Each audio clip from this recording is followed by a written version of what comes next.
जय गुरुदेव। बाबा जय गुरुदेव का सत्संग संदेश। ये आध्यात्मिक विद्यालय है।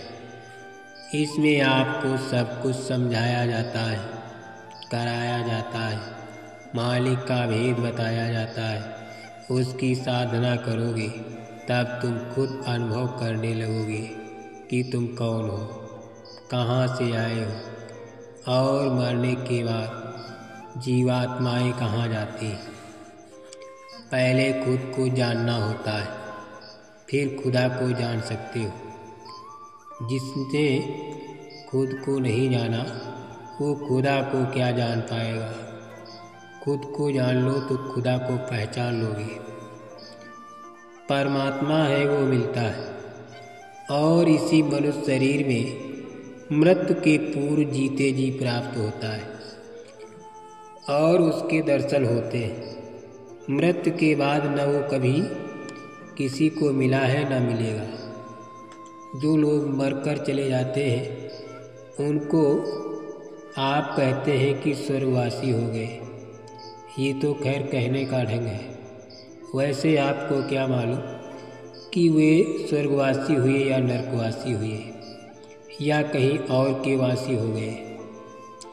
उनका कोई संदेश तो आपके पास आता नहीं। आप मृत्यु के बाद कहाँ जाएंगे ये भी आपको मालूम नहीं। आप इस दुनिया में कहाँ से आए आपको ये भी ज्ञात नहीं। आप ये भी नहीं जानते हैं कि आपको ये मनुष्य शरीर क्यों मिला और कैसे मिला। आप इस बात से भी परिचित नहीं कि आप कौन हैं। आप हाथ पैर हैं, नाक है, कान है। आप आखिर हैं क्या। वो कौन सी चीज़ है जिसके रहते शरीर चेतन है और जिसके निकलते ही शरीर मुर्दा होकर जमीन पर गिर जाता है। ये चीज़ इस शरीर में कहाँ है। उसके रहने का असली स्थान कहाँ पर है। इन प्रश्नों पर आपको गंभीरता पूर्वक विचार करना होगा, किंतु इनका उत्तर आपके पास नहीं। इनका उत्तर तो वही दे सकता है जिसने स्वयं इन रहस्यों को देख और समझ लिया है। ये मनुष्य शरीर बहुत ही अनमोल है। अनेक जन्मों के पुण्य कर्मों का जब शुभ संचय होता है तब कहीं परमात्मा की कृपा से ये नर शरीर मिलता है। इसे देव दुर्लभ कहा गया है, अर्थात देवता भी इसे पाने के लिए तरसते हैं। केवल इसी 5 तत्वों के मानव तन द्वारा सूरज शब्द योग की साधना करके भगवान की प्राप्ति होती है।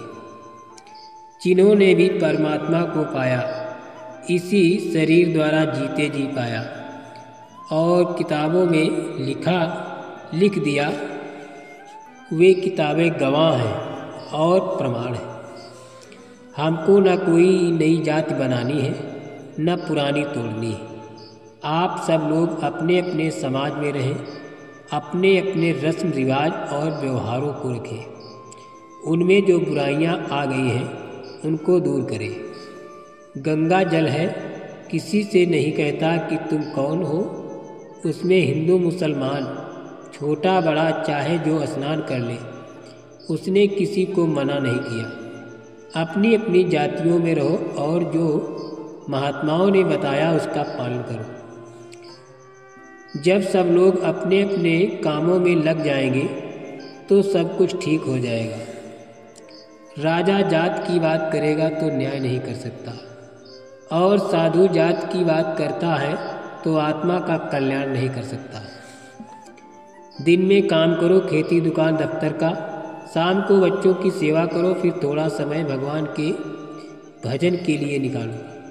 तुमने गर्भ में वादा किया है कि बाहर निकलने पर भजन करेंगे, किंतु तुम उस वादे को भूल गए। अच्छे काम करो, सेवा करो और किसी का दिल न दुखाओ। जिस काम को करने में डर लगे वो पाप है और जिस काम को करने में खुशी यानी प्रसन्नता हो वो पुण्य है। पाप और पुण्य की ये सीधी और सरल परिभाषा है। पराये अवगुणों को नहीं देखना, उससे अपने में गंदगी बढ़ेगी। ये ठीक है कि उसको प्यार से समझा दो कि वो अवगुण है, इससे बचो। मान ले तो ठीक, नहीं तो चुप हो जाओ, पर आलोचना मत करो। आलोचना करोगे तो वो बोझ लदेगा। तुम अपने गुणों को बढ़ाओ। किसी में कोई गुण दिखे तो उसे ले लो और अवगुण छोड़ दो। जय गुरुदेव।